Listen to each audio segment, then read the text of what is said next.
Hello everyone, I am Surbi Raheja and in this video I am going to tell you about the must read book for the CSR at Life Science.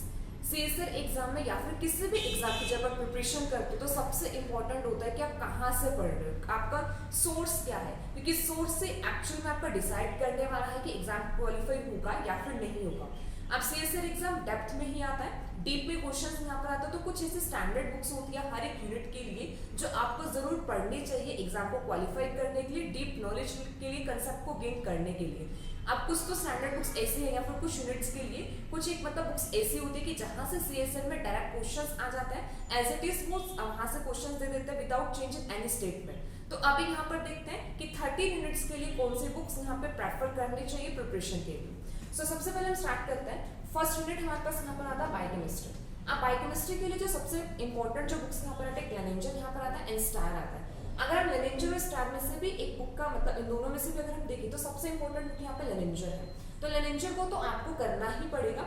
अब देखो यहाँ पे जो standard books हम जितने भी करते हैं सबको पढ़ने का एक मेथड होता है, ऐसा नहीं कि आपको पूरी की पूरी बुक नहीं पढ़नी होती है, उसमें भी जो भी आप टॉपिक पढ़ रहे हो उसको डेप्थ में देखना, उनके डायग्राम्स को देखना, डायग्राम्स के नीचे जो डिस्क्रिप्शन होते हैं उन सबको पढ़ना जरूरी होता है। ठीक है, तो यहाँ पे जो बायोकेमिस्ट्री के लिए जो दो बुक यहाँ पर रहती है, एक होती है लेनेंजर एंड सेकेंड यहाँ पर आता है स्टार यहाँ पर आता है।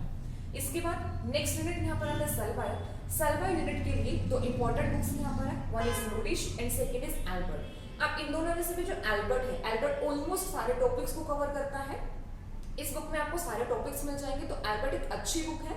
लेकिन अगर आपको एल्बर्ट में से नहीं समझ में आ रहा तो आप लोडिश में से भी कुछ टॉपिक्स को पढ़ सकते हो। तो इन दोनों में से देखा जाए तो ये दोनों ही इंपॉर्टेंट है, बट एल्बर्ट ज्यादा यहाँ पे इंपॉर्टेंट होगी जिससे आपके सारे कंसेप्ट क्लियर हो जाएंगे। इसके बाद फिर नेक्स्ट यहाँ पे आता है थर्ड यूनिट, यहाँ पर आता है मोल बायो। अब मोल बायो के लिए यहाँ पे देखो दो बुक्स यहाँ पर आते हैं, वॉटसन की आती है, ठीक है, एक जीन की बुक यहाँ पर आती है। अब इन दोनों में से जो वॉटसन है, वॉटसन सबसे ज्यादा इंपॉर्टेंट है। वॉटसन में से direct as it is line copy paste, simple सा बोल सकते हैं कि कॉपी पेस्ट वहाँ पे किया जाता है, एज इट इज आपको देखने को मिलेगा। तो वॉटसन एक इंपॉर्टेंट बुक है। और इसके अलावा कुछ टॉपिक्स आपको कहाँ से अच्छे मिल सकते हैं, जीन की बुक से आपको क्वेश्चन अच्छे मिल सकते हैं। इसके बाद नेक्स्ट आता है, नेक्स्ट बुक यहाँ पर है कम्युनिकेशन, फोर्थ यूनिट यहाँ पर होगी सेल एंड कम्युनिकेशन वाली। अब इसमें जैसे आप एल्बर्ट पढ़ोगे तो एल्बर्ट में ही आपको सिग्नलिंग के मेथड्स मिल जाएंगे, काफी सारे सेल सिग्नलिंग जो है वो आपकी एल्बर्ट से ही कवर हो जाएगी।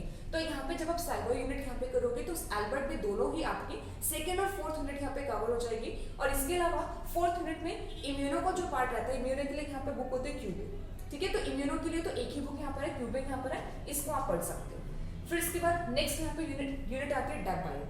अब डेप बायो के लिए जो इंपॉर्टेंट बुक यहाँ पर है वो है यहाँ पे Gilbert. Gilbert most important book है।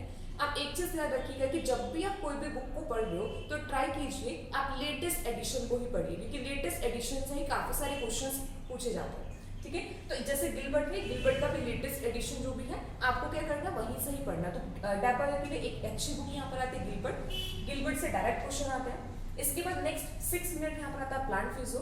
प्लांट फिजियो के लिए यहाँ पर जो बुक इंपॉर्टेंट है वो है तेजन जिगर की, यहाँ से इंपॉर्टेंट है, अच्छी बुक है, आप इसको पढ़ोगे तो यहाँ पे आपको सारे कंसेप्ट आपके क्लियर हो जाएंगे। इसके बाद फिर नेक्स्ट 7th मिनट यहाँ पर एनिमल फिजियो। एनिमल फिजियो के लिए यहाँ पे दो बुक्स यहाँ पर आते हैं, गाइटन एंड गैनोक्स। गाइटन भी अच्छी बुक है, गैनोक्स भी अच्छी बुक है, तो आप इसमें से प्रेफर कर सकते हो गाइटन। गाइटन ज्यादा अच्छी बुक है, तो इसको आप पढ़ोगे तो आपके सारे कंसेप्ट क्लियर हो जाएंगे।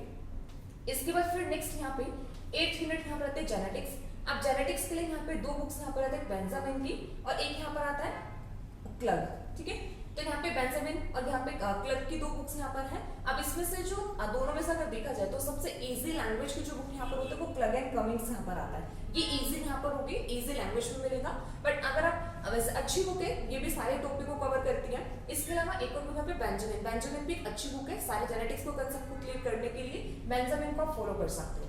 फिर नेक्स्ट यहाँ पर आता है डाइवर्सिटी ऑफ लाइफ। अब ये जो डाइवर्सिटी ऑफ लाइफ यूनिट है इसके लिए कोई एज सच कोई स्टैंडर्ड बुक नहीं है, या तो आप क्या कर सकते हो किसी नीट लेवल के क्वेश्चंस या फिर नीट लेवल का जो भी पैटर्न होता है, सिलेबस होता है वो पढ़ सकते हो।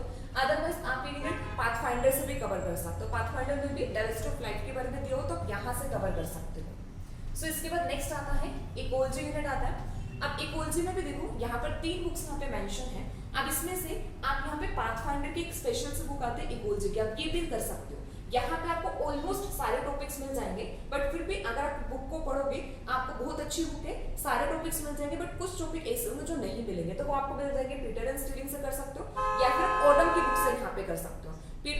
अच्छी बुक है, इसमें आपको काफी कंसेप्ट डिटेल में मिलेंगे। बट अगर आप ये भी फॉलो करते हो, मतलब पाथफाइंडर की ये बुक भी करते हो, तो भी इससे आपकी इक्वल प्रिपेयर हो जाएगी। सो नेक्स्ट आता है, नेक्स्ट यहाँ पे एवोल्यूशन आता है।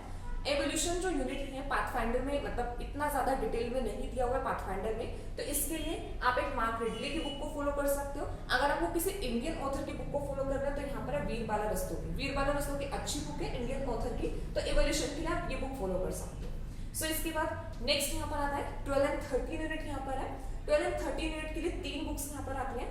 आप 3 में भी फिर से यहाँ पे देखो पाथफाइंडर ने यहाँ पे बायोफिजिक्स की बुक है, मतलब पूरी टेक्निक की जो है टेक्निक उन्होंने इस बुक में मेंशन किया हुआ है। अच्छी बुक है, हर एक यूनिट को बहुत, हर एक टेक्निक को बहुत अच्छे से डिटेल में एक्सप्लेन किया हुआ है, तो आप इस बुक को भी फॉलो कर सकते हो। इसके अलावा यहाँ पे 2 स्टैंडर्ड बुक्स दी हुई है, विल्सन एंड वॉकर है और यहाँ पे प्रिमरोज की बुक है। इन दोनों को भी आप फॉलो कर सकते हो यहाँ पे टेक्निक के लिए। इसके अलावा जो टेक्निक्स होती है ना, टेक्निक यूनिट के लिए तो आप सिंपल सा ऐसा होता है कि जितने भी टेक्निक्स हैं, अगर आप सिंपल उसको गूगल भी करोगे ना, एनसीबीआई की वेबसाइट से भी पढ़ोगे, तो वहां से भी आपको अच्छा कंसेप्ट क्लैरिटी मिल जाएगी। अदरवाइज जैसे आप वॉटसन पढ़ते हो, तो वॉटसन में जैसे मॉल बाय पार्ट कवर करोगे, तो मॉल बाय जैसे आप करते हो, तो वहां पर भी कुछ टेक्निक्स, डीएनए की टेक्निक्स मेंशन है, तो डीएनए की टेक्निक्स आपके वहां से कवर हो सकती हैं। तो मतलब ये जो यूनिट रहेगी टेक्निक वाली, तो उसका मतलब इसका मल्टीपल सोर्स बनते हैं, क्योंकि यहाँ पे सिंपल आपको क्या करना होगा, आप जो भी टेक्निक उसका प्रिंसिपल देखना, उसकी एप्लीकेशन, तो ये आपको कहीं पर भी अच्छे से मिल जाएगी। सो ये यहाँ पे था, जितने भी हमारे पास सिलेबस यहाँ पर आता है, यूनिट्स रहते हैं सबके स्टैंडर्ड बुक्स के बारे में। आई होप ये वीडियो आपके लिए हेल्पफुल रही होगी। So thank you so much everyone.